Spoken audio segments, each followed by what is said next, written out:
It was a solid set of numbers for Dabur. Healthy revenue growth. Their domestic healthcare business is well surged.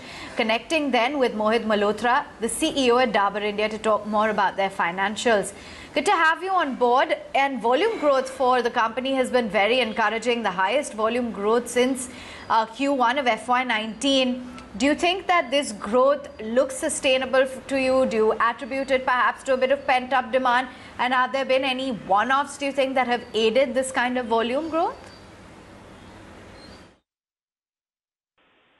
Yeah, so what's happening is, I think since COVID, the way I see it, COVID actually presented an inflection point in the company. And, we had taken a slew of initiatives and changes on our strategy, the way we were approaching the business.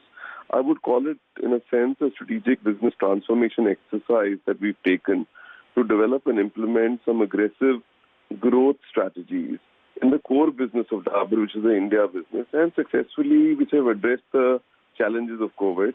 Besides addressing the challenges of COVID, it's also, by virtue of that, we launched a couple of consumer-centric innovations which we rolled out, and they've been received very well in the marketplace. So these, and also changes in go-to-market strategy, changes in the way we are working from home. There's a complete cultural transformation which has happened in the company. These strategies have helped us to actually deliver a strong top-line growth backed by a good volume growth. And if I have to dissect the business, the India business has led the growth. International business is still on the recovery path still. So India business growth of around 20% odd is backed by volume of around 17 odd percent. And the profits have also grown by around 20%. But one of the more front runners of this growth is our healthcare business. Now, Dabur has managed to outpace some of your peers in the oral care segment. Have you gained market share, and do you see that this growth will continue within oral care? So I think our oral care business has been growing, and it's not a flash in the pan. This has only happened in the current quarter. It's been growing sustainably for over multiple quarters. And Dabur Red is our flagship brand. So brand is going to be almost 1,000 crore, and that's what we guys celebrated it in the past quarter also. That continues to surge ahead of all the peer toothpaste in the marketplace. And it's a very polarizing taste and a toothpaste, and a very efficacious one too. So if during the COVID times, I think this should be the most salient product in the house, and which everybody should be using it. Besides Dabur Red, even the Babool franchise, on back of Babool Ayurvedic and the revamp of Babool franchise, it's also grown by around 20%. And then Lal Dant Manjan is also growing so well on back of rural growth. So we started advertising Lal Dant Manjan, and Lal Dant Manjan is although it's a rudimentary tooth powder, but tooth powder is extremely effective during these times. So that has also registered a 30% growth for us. Even Miswak toothpaste is also grown by around 15. And overall, our market shares have gone up by 90 basis points to reach 16.4 in the category, which is the highest we've ever got in the history. So, and what happens in the oral care category, the natural subsegment is growing at 8%, while the overall oral care business is growing at 5%. So natural segment has got a tailwind. So consumers are actually shifting from the calcium carbonate-based plain toothpaste to more value-added herbal Ayurvedic offerings, which are giving better value to the consumer because they're priced at even lower price points than the regular white toothpaste here. So consumer is definitely seeing value here, and that's why the switchovers are happening, which are more sustainable in long term. Just talking about Dabur Chyawanprash as well as honey too, while they've seen a robust growth in the previous quarter, there's also now your peers entering into the same category as well. Do you see this pose any sort of threat or challenge to your volume growth in both these segments of products going forward? It's in a way a good thing, if you ask me, in that number of players are entering into this market, because the penetration of health supplements, if you see in the country, is so low. It's in the range of around 3 to 4% in the past 1 year. We've increased the penetration levels from 3%, it's gone up to 4% in the season, it goes up, and then off season it again comes back. Because of the COVID situation, now people have started consuming Chyawanprash all through the year. If multiple players come in, they increase the intensity of share of voice to the consumer. And when the share of voice goes up, the penetrations of these product categories will go up.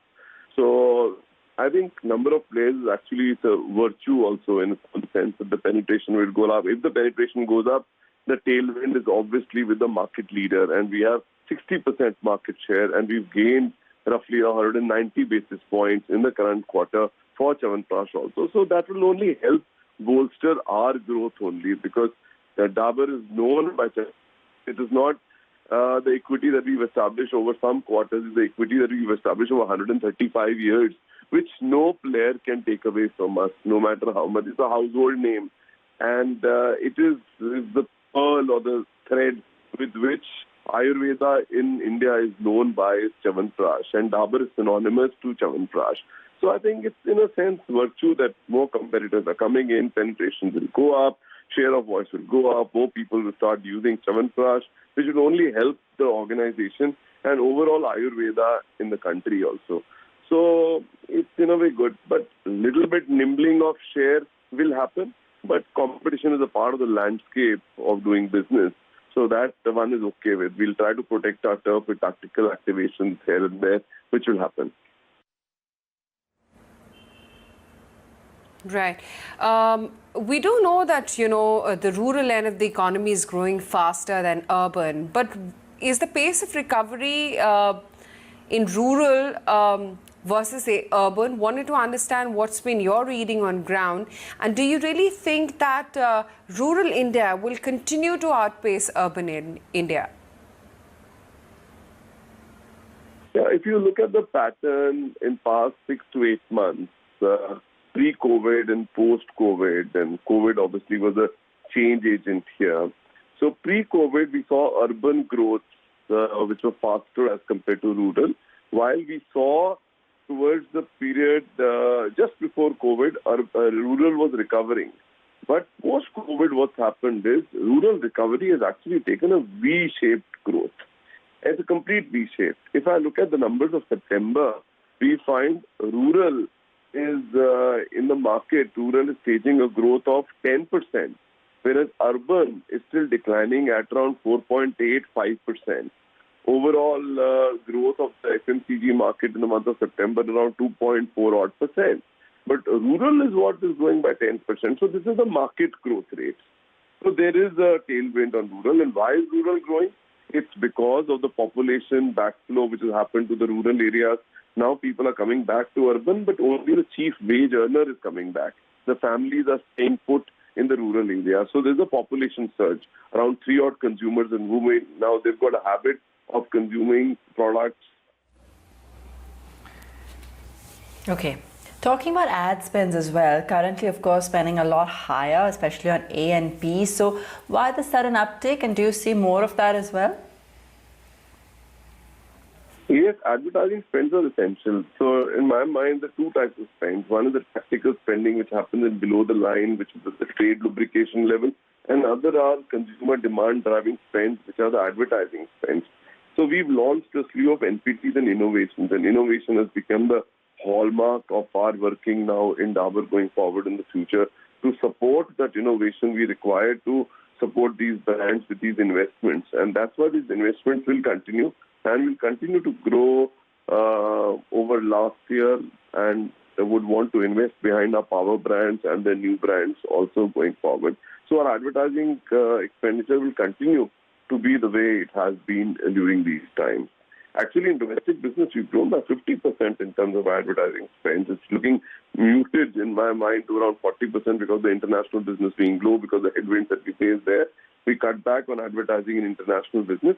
But in India business, we'll continue to spend as much. And to get these investments, we'll embark on some cost-cutting activities and cut the flap here and there in organization to fund for these investments to back our brands up.